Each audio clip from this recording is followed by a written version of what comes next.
நண்பர்களே, நான் கிருஷ்ணகிரி மாவட்டத்தை சேர்ந்த லாரி டிரைவர் தான் பேசுறேன். எனக்கு ஒரு மிகப்பெரிய ஒரு சம்பவம் நடந்துக்குது. நான் 15 வருஷமா லைன் வண்டியில டிரைவரா ஓடிட்டு இருந்தேன். ஒரே ஒரு தொல்லை கூட இல்ல. 2-3 டைம் வந்து ரவுடிங் கிட்ட மாட்டினா, இருந்தாலும் தப்பிச்சு வந்துட்டேன். நல்லா காப்பாத்தி விட்டாரு என்ன.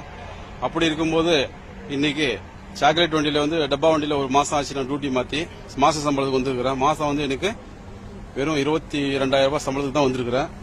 அப்படி வந்ததுல என்ன நடந்துக்குதுன்னு ஒரு சம்பவம். இன்னைக்கு ஜால்னா லோடு இறக்கிட்டு லோடு ஏற்றிட்டு வந்து நான் ஏற்றிட்டு வரும்போது வீடு காடு ஏறி அடுத்த டோல்கேட்ல தாண்டி வந்தேன். தாண்டி ஒரு 5 கிலோமீட்டர் கூட வரல.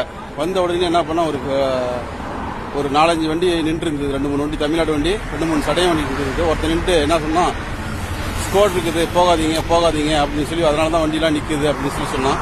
ஸ்கோடுன்னா என்னடா வண்டி, புது வண்டி நான் போட அப்படின்னாக்கா, அதெல்லாம் இல்ல, எல்லா வண்டியும் 5,000 ரூபாய் 6,000 ரூபாய் கேஸ் கொடுக்குறான் பாருங்க அப்படின்னு சொல்லி சும்மா ஒரு சீட்டை காமிச்சான். அதனால நான் யோசனை பண்ணிட்டு என்ன பண்ணேன், இது உண்மையா இருக்குமா என்னன்னு சொல்லிட்டு போனா கேஸ் போட்டுவானா அப்படின்னு சொல்லி. ஸ்கோடுன்னா உங்களுக்கே தெரியும், கேஸ் போடுவான் இல்லையா. அதனால நான் ஓரம் கட்டி ஒரு 10 நிமிஷம் நிறுத்திட்டு போலான்னு தமிழ்நாடு வண்டி பின்னாடியே நிறுத்தினேன்.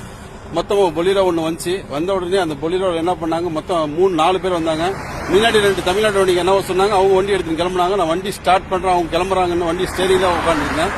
நான் வண்டி ஸ்டார்ட் பண்றதுக்குள்ளே என்ன நடந்ததுனாக்கா, ஒருத்த வந்து கத்தி வச்சுட்டு எங்க கூட டிரைவர் இருந்தாங்க, வயசானவர், அவருக்கு கத்தி வச்சு கழுத்துல அடிச்சிட்டான். அடிச்சதுனால நானும் சத்தம் போட்டேன், ஏன்டா அடிக்கிற, என்னடா அவனுக்கு விஷயம் அப்படின்னு சொல்லி நாங்க சத்தம் போட பார்த்து என்னையும் என் கழுத்துலையும் கத்தி வச்சு இறங்காடா கீழேன்னு சொல்லி வண்டியை விட்டுட்டு பொலிரோவில் தூக்கி போட்டு 2 பேரும் போயிட்டாங்க. போயிட்டு அடின்னு அடிச்சாங்க எங்களை 2 பேரையும். அடிச்சதுல எங்கிட்ட சுத்தமா காசு இல்ல, அவருடையும் காசு இல்ல. 3,000 ரூபாய் அக்கௌண்ட்ல இருந்துச்சு.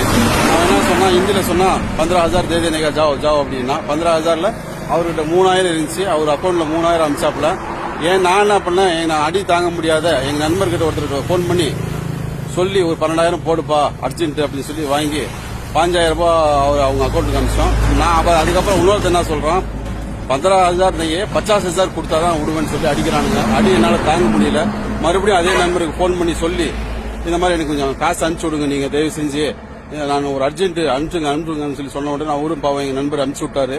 20,000 ரூபாய் 40,000 ரூபாய் அனுப்பிச்சாரு. மொத்தம் 52,000 ரூபாய் அவர் அனுப்பிச்சாரு. இவருக்கு ஒரு 3,000 ரூபாய் 55,000 ரூபாய் கொடுத்து பின்னாடி தான் ரொம்ப அடி போட்டு கொண்டாந்து விட்டாங்க. வண்டி புது வண்டியில செக்கு வேற இருந்தது. அதனால நான் பயந்து நான் கொடுக்க வேண்டிய சூழ்நிலை வந்துருச்சு. மக்களை, நீங்க தெய்வ முறை எங்கெங்கயோ போயிருக்கிறீங்க, நீங்க ஏமாறாதீங்க. நான் ஏமாந்துட்டேன். இந்த 55,000 ரூபாய் நான் வந்து நைட்டு முகமும் நம்ம கஷ்டப்படுறோம். 100 ரூபாய்க்கு சாப்பிடாத கூட வந்து நான் அப்படியெல்லாம் கஷ்டப்பட்டு கூட இது இவ்வளவு பெரிய ஃப்ராடு பண்ணிட்டானுங்க.